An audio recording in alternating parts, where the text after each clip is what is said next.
Assalamualaikum warahmatullahi wabarakatuh. Di sini saya akan mempresentasikan tentang pemrograman dasar. Nama saya Khalid Hidayatullah. NIM saya 2004011010, kelas 2A Teknologi Informasi. Pengertian bahasa pemrograman.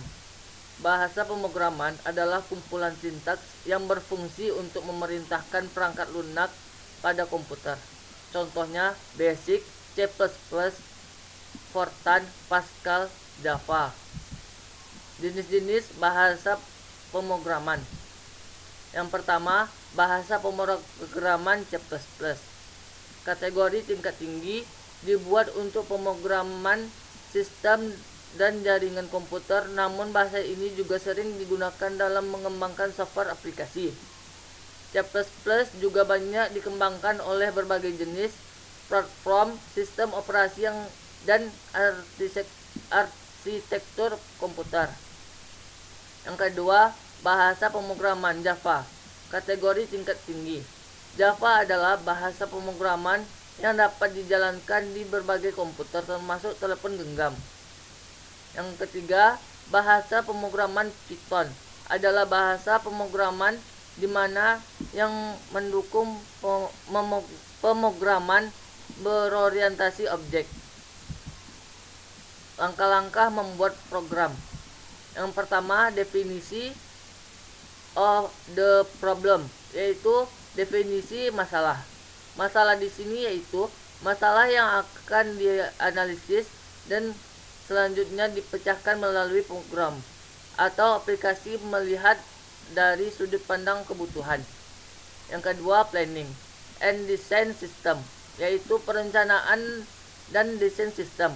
Pada tahapan ini sangat diperlukan karena tanpa tahapan planning, pekerjaan yang dilakukan akan sia-sia. Tentunya akan memakan banyak waktu yang lama. Dengan planning, sistem akan jelas serta tampilan aplikasi yang dibuat juga terarah. Yang ketiga, implementasi. Pada tahap ini, programmer tentunya mengimplementasikan rancangan ke dalam bentuk struktur, coding, atau sharing yang disebut kode a programmer language. Bahasa program tentu banyak tergantung pemakaian. Yang keempat, dokumentasi, yaitu dokumentasi. Setelah tahapan implementasi dilakukan dan program sudah mencakup 80%. Selanjutnya dibuatlah dokumen atau komentar-komentar pada cuplikan program. Tentunya adalah jika terjadi bug atau program yang tidak dapat mengoreksinya dengan mudah dan sebaliknya orang dapat mengoreksi program yang kita buat. Yang kelima, testing. Yang pertama, unit testing. Menguji setiap unit dan modul yang terdapat dalam program tersebut. Yang kedua, integration testing. Menguji integrasi yang dilakukan kepada program seperti halnya ketika program tersebut sudah diinstal di klien kita yang membutuhkan integrasi dengan sistem yang lain seperti halnya integrasi dengan database. Yang ketiga, validasi testing.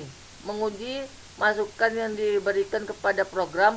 Apapun masukan, program harus bisa menyelesaikan dengan baik. Yang keenam, maintenance. Program tanpa maintenance tentu tidak update dalam masalah yang bug, error, report dengan yang keluhannya oleh pemakaian. Agar aplikasi dapat dikembangkan kembali beberapa tahun kemudian atau open source, serta ada juga closed source yang tidak bisa dikembangkan oleh pihak lain.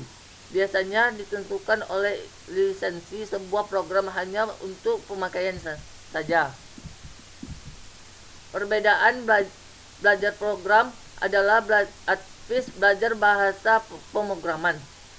Belajar memprogram adalah belajar tentang metodologi memecahkan masalah, kemudian menuangkannya dalam suatu notasi tertentu.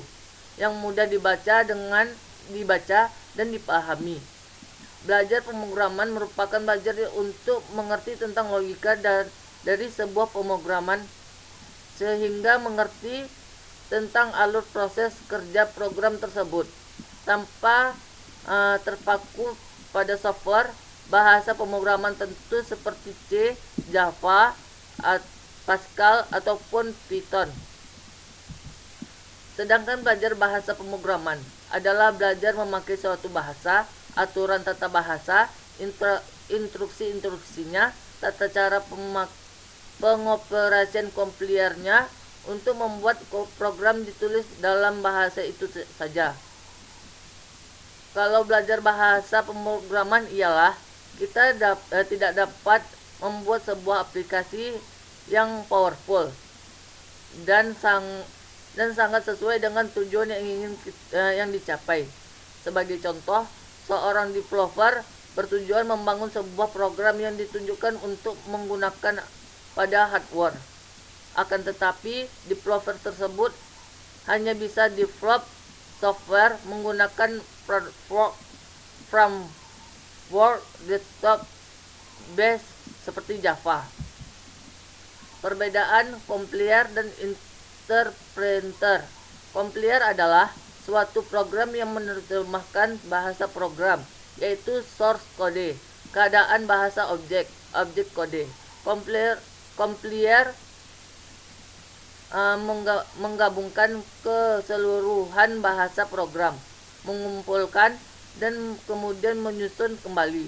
Compiler memerlukan waktu untuk membentuk suatu program dapat dieksekusi oleh komputer. Program yang dieksekusi oleh kompiler dapat berjalan lebih cepat dibanding program diproduksi oleh interpreter. Di samping itu juga bersifat independen. Contohnya program yang menggunakan kompiler adalah Pascal, C++, Basic, Fortran, Visual Basic, Java, Xbase, dan lain-lain.